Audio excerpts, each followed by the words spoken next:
Kalau Anda lolos subsidi checkingnya di Sikaset, subsidi rumahnya udah pasti dapat. Tapi kreditnya atau KPR subsidinya belum pasti disetujui.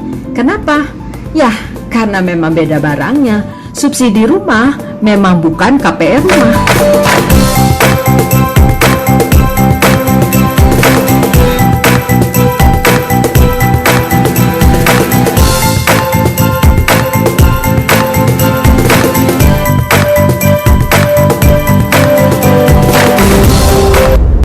Selamat malam kawan-kawan pemburu rumah subsidi. Wah, berlebihan gak sih kalau Anda saya sebut pemburu? Kesannya untuk dapat rumah subsidi itu harus perjuangan banget ya. Emang iya, untuk bisa beli rumah subsidi Anda memang harus berjuang banget karena memang gak gampang. Langkah awalnya aja Anda harus bisa lolos dari 4 macam kelolosan dulu. Pertama, harus lolos subsidi checkingnya. Kedua, lolos BI checkingnya. Ketiga, lolos verifikasi datanya di bank. Dan keempat, harus lolos surveinya. Nah, itu baru soal kelolosannya aja tuh. Setelah semuanya lolos, masih banyak lagi tahapan prosesnya. Makanya, karena nggak mudah untuk dapat rumah subsidi, kalau berhasil, jangan Anda sia-siakan. Karena rumah adalah investasi yang paling menguntungkan. Coba aja Anda bandingkan dengan barang kebutuhan hidup Anda yang lain. Nggak ada kan yang lebih menguntungkan dari beli rumah? Yang lain apa coba?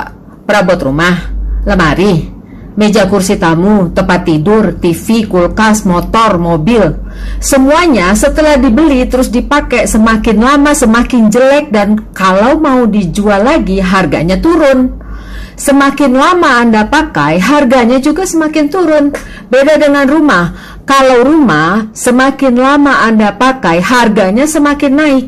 Makanya kalau motor, mobil, kulkas dan lain-lainnya itu kalau udah dipakai terus dijual disebutnya barang bekas. Kulkas bekas, motor bekas, mobil bekas. Tapi kalau rumah kan beda.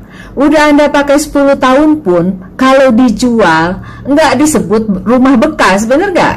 Pernah nggak Anda melihat ada iklan rumah dijual yang disebut rumah bekas? Nggak pernah kan? Rumah subsidi yang harganya dipatok sama pemerintah aja harganya naik terus. Kenaikan harganya minimal 5% setiap tahunnya. Makanya nggak usah heran kalau ada kawan Anda 3 tahun yang lalu beli rumah subsidinya dengan harga 130 juta. Ketika Anda mau ikutan beli sekarang, harganya udah nggak sama lagi, bisa aja udah 150 juta. Jadi, buat beli rumah sebaiknya jangan ditunda-tunda karena harganya naik terus. Kebutuhan yang lain seperti mobil nanti aja dululah setelah punya rumah. Lagian kredit mobil itu persetujuannya gampang.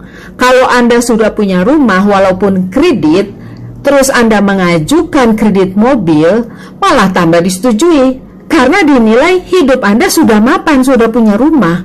Tapi sebaliknya, kalau Anda mau kredit rumah subsidi tapi udah punya angsuran mobil, malah berpotensi ditolak karena dinilai sudah mampu. Lah beli mobil aja udah bisa kok, berarti kan nggak layak disubsidi lagi. Malah kayak gitu penilaiannya, karena mobil kan udah masuk barang mewah. Jadi urut-urutannya kredit rumah dulu, baru kredit mobil.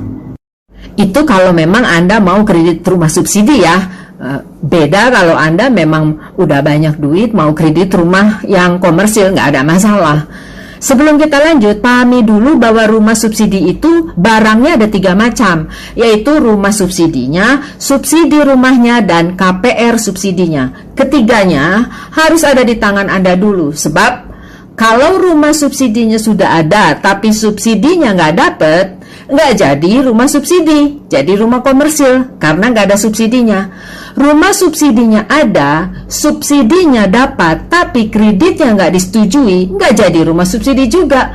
Karena subsidi rumah hanya disalurkan melalui pemberian kredit. Kalau belinya cash, nggak bisa dikasih subsidi. Ayo coba kita uraikan ketiga komponen dari rumah subsidi ini. Yang pertama, rumah subsidinya. Rumah subsidi cuma dijual di perumahan, tapi nggak semua perumahan menjual rumah subsidi. Anda lihat aja di baleho atau di brosurnya. Kalau perumahan subsidi, pasti ada tulisan subsidinya. Atau Anda cari aja perumahan subsidinya di aplikasi Sikumbang, karena semua perumahan subsidi di seluruh Indonesia datanya ada di Sikumbang. Anda tentukan dulu wilayahnya, akan keluar daftar semua perumahan subsidi yang ada di wilayah itu. Anda bisa masuk langsung ke linknya Sikumbang atau masuknya dari aplikasi Sikasep. Jadi yang Anda download cukup aplikasi Sikasepnya aja. Nanti di Sikasep ada menu untuk masuk ke Sikumbang. Di situ data perumahannya lengkap, alamat kantor dan nomor kontak personnya juga ada. Setelah dapat perumahan yang Anda minati, hubungi developernya, Anda follow up. Kalau sudah deal, baru Anda lakukan subsidi checkingnya di Sikasep. Rumah subsidi ada 4 fasilitasnya, yaitu prasarana, sarana, utilitas umum, dan legalitasnya. Prasarananya yaitu rumah yang siap pakai. Artinya sampai kunci rumahnya pun harus dalam keadaan baik. Sarananya air bersih, instalasi listrik, dan jaringan listriknya. Utilitas umum atau fasilitas umumnya minimal ada 3 macam, yaitu jalan penghubung dan drainase. Sedangkan yang satu lagi bisa salah satu atau bisa juga seluruhnya, tergantung dari besar area lokasi perumahannya. Misalnya taman bermain, rumah ibadah, area perbelanjaan, atau sekolah. Fasilitas keempat yaitu legalitasnya, sertifikat dan IMB. Untuk sertifikat rumah yang Anda beli dari perumahan ada masa berlakunya ya. Semua perumahan subsidi atau rumah komersil sama aja ada masa berlakunya. Karena jenis sertifikatnya HGB atau hak guna bangunan. Apa itu sertifikat HGB? Kenapa bukan sertifikat hak milik? Gimana kalau masa berlakunya habis, dan gimana cara merubahnya jadi sertifikat hak milik, dan kapan Anda bisa merubahnya? Nanti ya kita bahas di video yang lain. Yang kedua yaitu subsidi rumahnya. Subsidi rumah disalurkan oleh pemerintah melalui aplikasi Sikasep.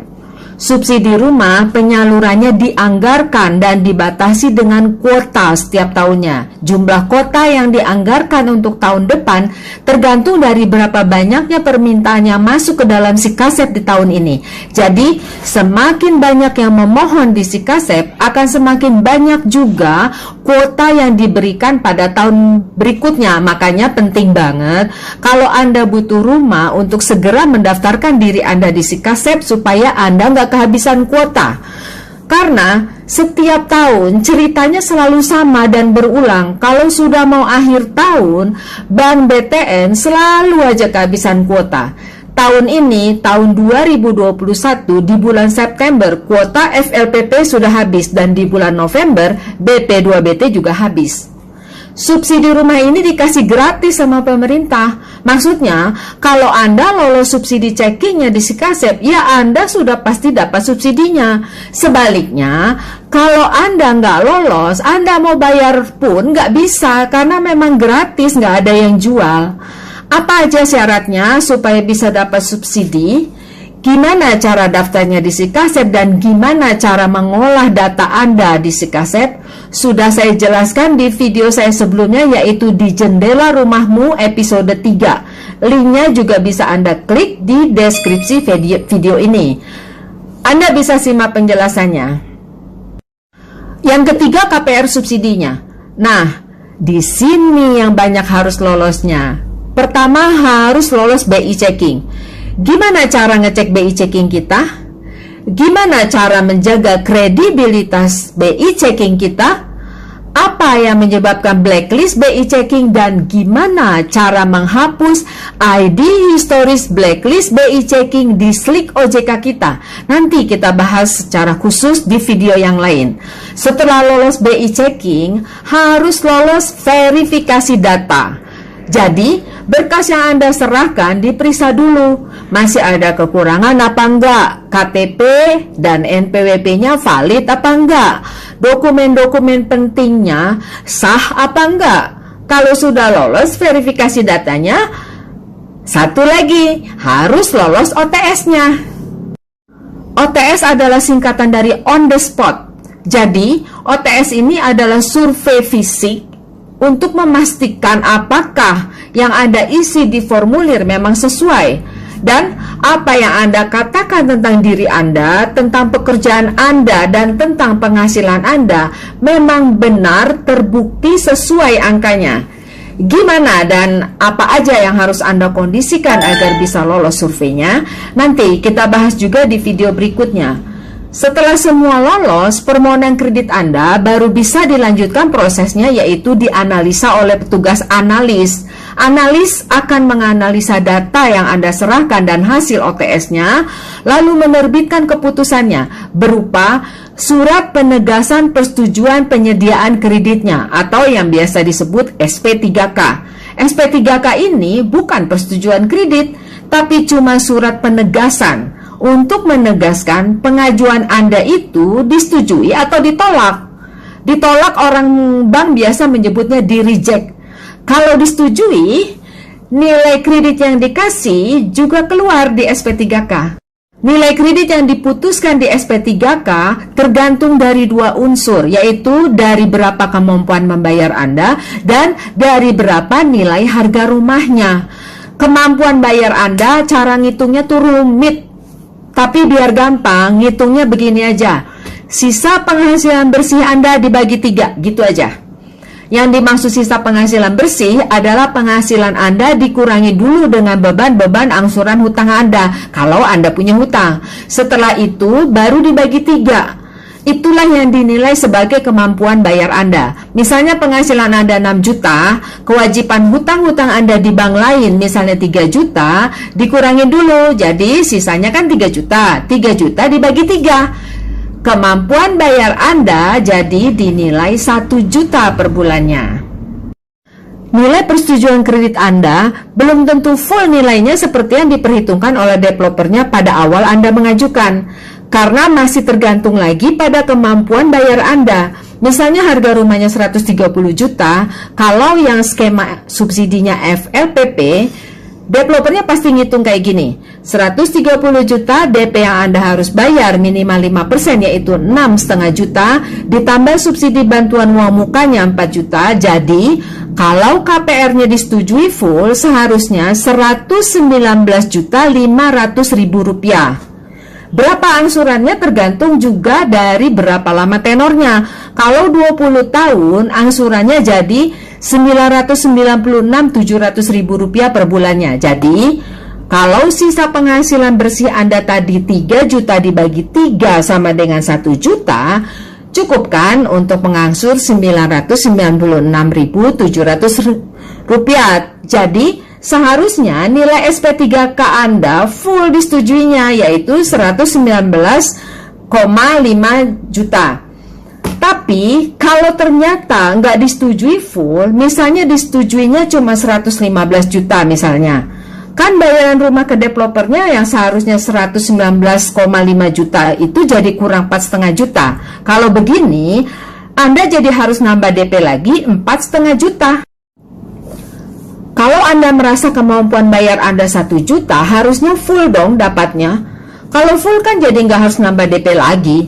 Nah, nggak disetujui full KPR-nya, kan bukan cuma tergantung dari kemampuan bayar Anda aja, tapi tergantung juga dari nilai harga rumahnya. Coba periksa di bagian ini. Coba Anda cek tipe rumahnya. Misalnya tipenya 3600, artinya luas bangunannya 36 meter persegi dan luas tanahnya 100 meter persegi. Lalu cek rumah yang Anda pilih, di sertifikatnya luasnya berapa. Kalau luas tanahnya kurang dari 100 meter persegi, bisa jadi nilai SP3K-nya nggak full karena luas tanahnya kurang. Jadi, nilai harga rumahnya juga diturunkan oleh bank. Nah, kalau memang ini penyebabnya, Anda nego sama developernya. Bilang begini, Pak Deplo, saya kan nggak dapat full SP3K-nya ini karena harga rumahnya yang turun. Saya juga kan dapat tanahnya kurang, jadi harusnya saya nggak nambah DP lagi dong. Tapi kalau luas tanahnya pas 100 meter persegi, berarti nggak full nilai SP3K-nya ini karena penilaian kemampuan bayar Anda yang kurang, bukan karena tanahnya yang kurang. Kalau Anda merasa kemampuan bayar Anda hitungannya memang 1 juta dan bisa Anda buktikan, Anda bisa minta banding nilai SP3K-nya. Mintalah kepada developernya untuk mengajukan banding. Tapi cara ini nggak saya rekomen ya, karena menurut pengalaman sulit untuk banding nilai SP3K, jarang yang diterima. Tapi mengajukan banding adalah hak Anda, silakan Anda pertimbangkan. Intinya, semakin kecil KPR Anda, kan semakin kecil juga angsurannya. Tapi kalau memang Anda merasa berat untuk nambah DP lagi karena KPR Anda nggak disetujui full, mendingan Anda ganti skemanya aja, pakai yang skema BP2BT. Pasti Anda nggak harus nambah DP lagi. Apa bedanya skema FLPP dan BP2BT? Sudah saya bahas di video saya Jendela Rumahmu episode 4. Silahkan Anda simak dan linknya juga saya lampirkan di video ini. Perbedaan intinya, FLPP subsidi uang mukanya cuma 4 juta tapi angsurannya flat. Angsurannya tetap sampai selesai. Bunganya juga disubsidi jadi cuma 5% aja setiap bulannya. Sedangkan BP2BT bantuan uang mukanya gede 40 juta tapi bunganya juga lebih gede, yaitu 9,5 atau 10% dan flatnya cuma dikasih 5 atau 10 tahun. Setelah itu bunganya normal tapi floating. Bunga floating itu adalah bunga bersaing. Gimana? Anda takut pakai skema BP2BT karena angsurannya nggak flat sampai selesai dan takut sama bunga normalnya? Nggak usah takut. Setelah masa flatnya habis, Anda bisa rubah jadi flat lagi. Caranya gimana? Ada caranya. Nanti ya, tunggu video saya berikutnya. Saya akan bahas secara khusus soal BP2BT ini. Saya Mariati Wijaya di Jendela Rumahmu. Para pelaksana rumah subsidi ini masing-masing punya tugas yang penting, termasuk juga Anda. Pemerintah bertugas menyediakan dana dan skema subsidinya serta menyeleksi penyalurannya agar tepat sasaran. Developer bertugas menyediakan rumah subsidi yang siap pakai dan mematuhi semua peraturan rumah subsidi yang sudah diatur oleh pemerintah. Bank bertugas menyediakan fasilitas kreditnya dengan angsuran lunak dan ringan, dan Anda bertugas mematuhi aturan subsidinya serta membayar angsurannya dengan tertib. Karena pemerintah membuat program rumah subsidi ini dengan tujuan sama-sama untung. Jadi maksudnya untuk menguntungkan semua pihak. Anda untung, developernya untung, banknya juga untung, agar semuanya bisa berjalan tetap stabil. Anda untung, bisa beli rumah dengan harga murah, dapat subsidinya, dan belinya dengan kredit angsuran yang ringan. Jadi manfaatkanlah sebaik-baiknya. Yang penting, jaga pembayaran angsurannya, karena kalau angsurannya lancar, setelah 5 atau 10 tahun nanti, rumah subsidi Anda sudah menjadi investasi yang bisa Anda manfaatkan lagi untuk hal yang lainnya, untuk modal usaha misalnya. Loh, gimana caranya? Kan kreditnya belum lunas. Ada caranya, yaitu dengan mengkompensasikan kredit Anda. Yang penting kuncinya adalah angsurannya lancar. Itu modal utamanya. Gimana caranya nanti kita bahas di video berikutnya. Makanya jangan lupa subscribe agar Anda selalu mendapat pemberitahuannya setiap video saya ditayangkan. Salam rumah sehat, karena rumah yang sehat adalah surga bagi keluarga.